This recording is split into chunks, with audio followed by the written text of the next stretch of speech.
Bonjour, bonjour, bonjour, ou bonsoir, selon le lieu où vous m'écoutez en ce moment, ou lorsque la vidéo vous parviendra. Je suis Fabrice Toueli Biamou, vous le savez, vous êtes sur ma page, je suis député suppléant au Cameroun, et j'appartiens au parti politique PCRN. Je fais cette précision pour assumer qui je suis, et effectivement ce que je vais dire, qui n'engage que ma personne, et non pas l'appareil politique qui est le mien, auquel j'appartiens. Je préfère faire cette précision pour qu'ensuite, il n'y ait pas de dérapage ou des malentendus par rapport à ce qui serait ou ce qui est la ligne politique du parti auquel j'appartiens. Je veux donc agir ici en libre citoyen, en libre penseur, en citoyen camerounais, en citoyen du monde. Nous le savons tous, nous sommes en 2025, une année qui est cruciale pour notre pays, une année qui doit annoncer un tournant décisif, soit pour s'enfoncer davantage, soit pour entrevoir une lueur d'espoir. La lueur d'espoir, ne l'avons-nous pas eu déjà? Nos parents nous le disent. Avec l'arrivée de M.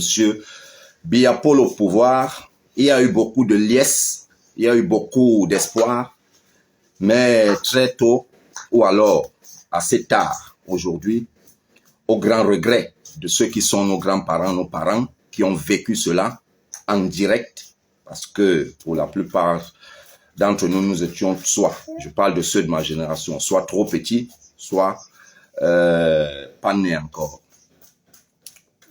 Le Cameroun a donc déjà connu l'espoir, c'est vrai, mais un espoir qui s'est éteint.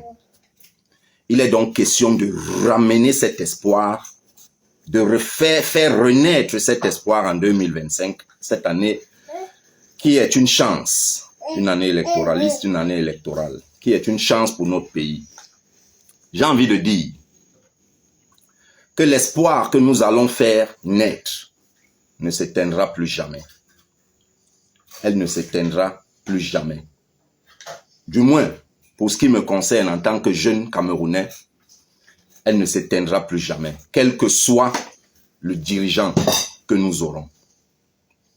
Maintenant, pour en venir au fait, la semaine dernière, je faisais une vidéo où je vous annonçais, où je partageais avec vous la réflexion qui est la mienne, qui d'ailleurs, au demeurant, est connue de tous les milieux sociaux que je fréquente, que ce soit politique ou civil.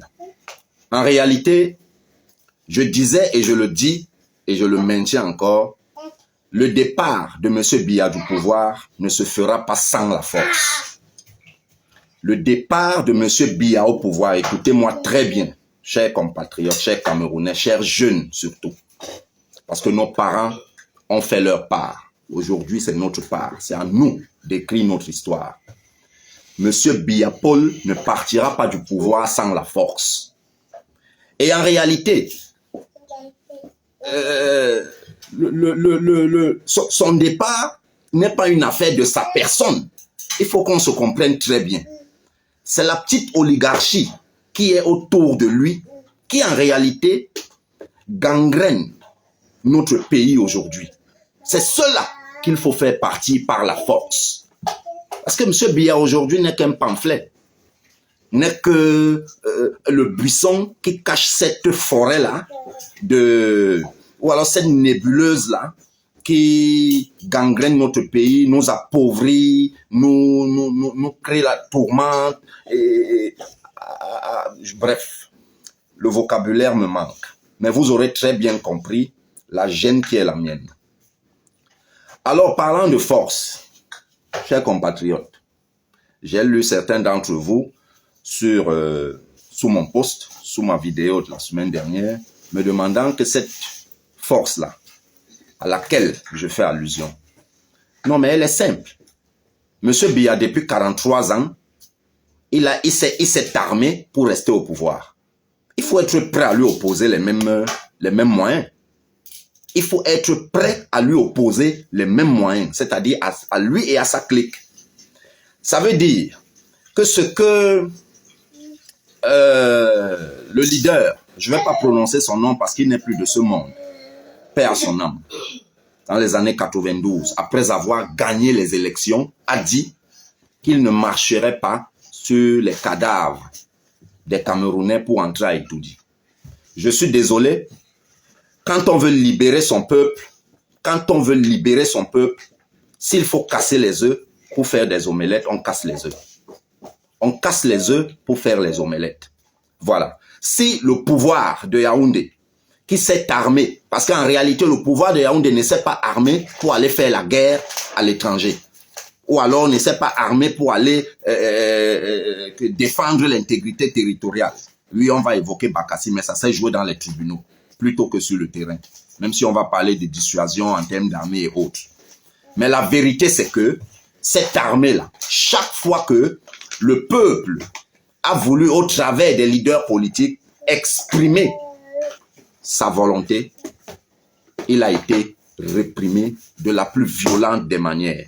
Aujourd'hui, je fais donc une interpellation à tous les leaders politiques de tous bords et même tous les leaders d'opinion qui se trouvent même dans l'appareil dirigeant, de s'organiser, de trouver tous les leviers possibles, que ce soit à l'intérieur du pays et même au niveau de l'international, pour opposer la même force de résistance à ce régime au moment où il tombera. Parce qu'effectivement, les élections vont arriver, nous irons aux élections et il tombera parce qu'il tombe toujours.